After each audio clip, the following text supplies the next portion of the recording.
அஸ்ஸலாமு அலைக்கும் வரஹ்மத்துல்லாஹி வபரகாத்துஹு.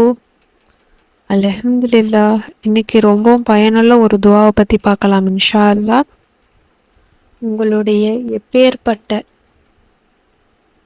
ஆசையாக இருந்தாலும் சரி, கண்டிப்பாக அல்லாஹு தாலா நிறைவேற்றி தருவான். நான் ஒவ்வொரு நாளும் தொழுது அல்லாஹிடம் துவா கேட்குறேன், ஆனால் என்னோடய துவாக்கள் எதுவுமே கபுலாகலை, ரொம்பவும் மனசு கவலையாக இருக்குது, நான் எவ்வளவோ துவா கேட்டுட்ருக்கேன், எனக்கு ரொம்ப டென்ஷனாக இருக்குது, என் லைஃப் ரொம்ப ஸ்ட்ரெஸ்ஸாக ஓடிட்டுருக்கு, நான் ரொம்ப அமைதியாக அல்லாஹிடம் எதிர்பார்க்குறேன், நான் அதுக்காக இந்த ஒரு விஷயத்தால் என் வாழ்க்கையே ரொம்ப கஷ்டத்தில் ஓடுது, இந்த விஷயம் நல்ல விதமாக நீங்கிட்டா, இல்லை இந்த விஷயத்துக்கு எனக்கு ஒரு நல்ல சொல்யூஷன் கிடச்சிட்டா என் லைஃப் நல்ல விதமாக மாறிடும். ஆனால் நான் அல்லாஹ்விடம் துவா கேட்க கேட்க நிறைவேறாமல் இருக்குது, அல்லாஹ் என் துவாவை காதிலே வாங்கலை அப்படின்னு நீங்கள் நினச்சி ரொம்ப கவலைப்பட்டுட்டு இருந்தீங்கன்னா, இன்ஷா அல்லாஹ் இந்த ஒரு துவாவை ஓதி நீங்கள் அல்லாஹ்விடம் துவா கேளுங்க. கண்டிப்பாக உங்களுடைய தேவை, நீங்கள் எந்த ஒரு விஷயத்துக்காக ஓதுறீங்களோ அந்த விஷயத்தை அல்லாஹ் தாலா நிறைவேற்றி தருவான். ஒரு பிரச்சனைக்காக நீங்கள் ஓதுறீங்க அப்படின்னா அந்த பிரச்சனையிலேருந்து ஒரு நல்ல சொல்யூஷனை ஏற்படுத்தி தருவான். மனசு நிம்மதியோடு நீங்கள் நல்ல விதமாக வாழ்கிறதுக்கு அல்லாஹ் தாலா உதவி செய்வான் இன்ஷா அல்லாஹ். எப்போவுமே நாம் அல்லாஹ்விடம் துவா கேட்கும் பொழுது ஃபஸ்ட்டு நம்ம அல்லாஹுவை புகழணும், அதுக்கப்புறம் நம்ம ஸலவாத் ஓதணும். நம்ம எடுத்த சீருக்கு நம்ம எனக்கு இது வேணும் அது வேணும் எனக்கு அதை கூட இதை கூடன்னு அல்லாஹ்விடம் நம்ம எடுத்ததற்கு கேட்கக்கூடாது. முதல்ல ஃபஸ்ட்டு அல்லாஹ்வை நம்ம போற்றி அவனுடைய மகிமையை நினச்சி போற்றி புகழ்ந்து ஸலவாத் நபி ஸல்லல்லாஹு அலைஹி வஸல்லம் அவங்க மேலே ஸலவாத் ஓதி நம்ம செஞ்ச பாவங்களுக்காக ஃபஸ்ட்டு பாவ மன்னிப்பு கேட்டுட்டு அதுக்கப்புறம் நம்மளுடைய தேவைகளை கேட்கணும். எப்போவுமே நாம் தேவை அப்படிங்கும் பொழுது ஈருலகத்துக்கும் இன்மைக்கும் சரி மறுமைக்கும் சரி கேட்குறது ரொம்பவும் சிறந்தது. ஏன்னா நம்ம கேட்குறத அல்லாஹ் தாலா எப்படியோ கொடுத்துருவான்.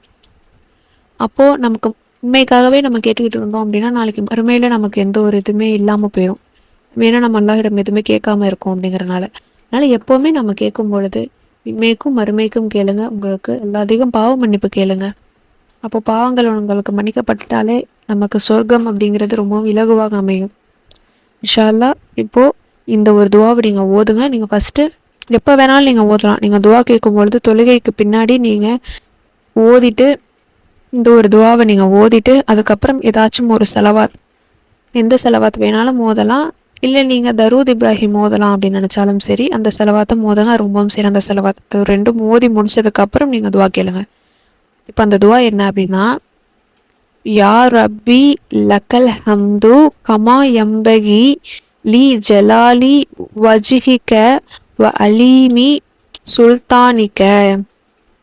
யா ரப்பி லக்கல் ஹம்து கமா யம்பகி லி ஜலாலி வஜ்ஹிக வ அலீமி சுல்தானிக. இதனுடைய அர்த்தம் என்ன அப்படின்னா, என் இரட்சகனே, மகத்துவமிக்க உன் ஆட்சியை மேன்மைக்குரிய உனது உள்ளமையும் எவ்வாறு புகழ்வது தகுதியானதோ அவ்வாறு உன்னை புகழ்கிறேன். இதில் அல்லாஹுவை நாம் புகழ்கிறோம், அவனுடைய சர்வ வல்லமைகளை நாம் புகழக்கூடிய ஒரு துவாவாக இருக்குது. இந்த ஒரு துவா ஆரம்பமே பார்த்திங்கன்னா யா ரப்பி, அந்த யா ரப், அந்த ரப்புங்கிற வார்த்தை ரொம்பவும் அல்லாஹ் நெருங்கக்கூடிய வார்த்தை, ரொம்பவும் சிறந்த வார்த்தை. அதிகமாக நிறைய துவாக்களில் பார்த்திங்கன்னா சிறந்த துவாக்கள் அப்படின்னு நம்ம குறிப்பிட்ட துவாக்களில் பார்த்திங்கன்னா அதிகம் அந்த ரப் அப்படிங்கிற வார்த்தை இடம்பெற்றிருக்கும். ரப்பி அப்படிங்கிற ரப்பனா அப்படின்னு தான் ஆரம்பிக்கும் அதிகம். அந்த ரப் அப்படிங்கிறது அல்லாஹுவை நாம் பெருமைப்படுத்தக்கூடிய ஒரு வார்த்தையாக இருக்குது.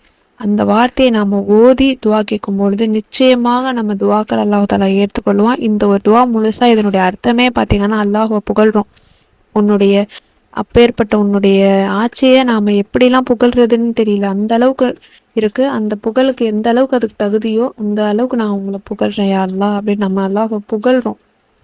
அதுக்கப்புறம் நீங்கள் ஒரு ஸலவாத் நபி ஸல்லல்லாஹு அலைஹி வஸல்லம் அவங்க மேலே நீங்கள் ஸலவாத் ஓதி அதுக்கப்புறம் நீங்கள் துவா கேளுங்க. உங்களுடைய துவாக்கள் அனைத்தையும் அல்லாஹ் தாலா விரைவிலேயே கபூலாக்குவான் இன்ஷா அல்லாஹ். ஓதி ட்ரை பண்ணி பாருங்கள். நீங்கள் அதிகமாக எப்போவுமே துவா செய்யும் பொழுது இப்படி நீங்கள் ஓதிட்டு அதுக்கப்புறம் நீங்கள் துவா செஞ்சு பாருங்கள். நிச்சயம் உங்கள் துவா எப்பேற்பட்ட ஹாஜத்தாக இருந்தாலும் சரி அந்த ஹாஜத்தை கண்டிப்பாக அல்லாஹ் தாலா நிறைவேற்றி தருவோம். அதில் எந்த ஒரு சந்தேகமும் இல்லை இன்ஷா அல்லாஹ். அல்லாஹ் மேலே முழு நம்பிக்கையோட வெறும் வாய் வார்த்தையாக நீங்கள் எதையும் செய்யாதீங்க, மனதளவில் நீங்கள் மனசார நீங்கள் ஓதி துவா கேளுங்க. அர்த்தத்தை உணர்ந்து மனதளவில் அல்லாஹ்விடம் துவா கேட்டு பாருங்கள். கண்டிப்பாக உங்கள் துவாவை நிச்சயம் கபூலாக்குவான் இன்ஷா அல்லாஹ். நீங்கள் ஓதி ட்ரை பண்ணி பாருங்கள். அஸ்ஸலாமு அலைக்கும் வரஹ்மத்துல்லாஹி வபரகாத்துஹு.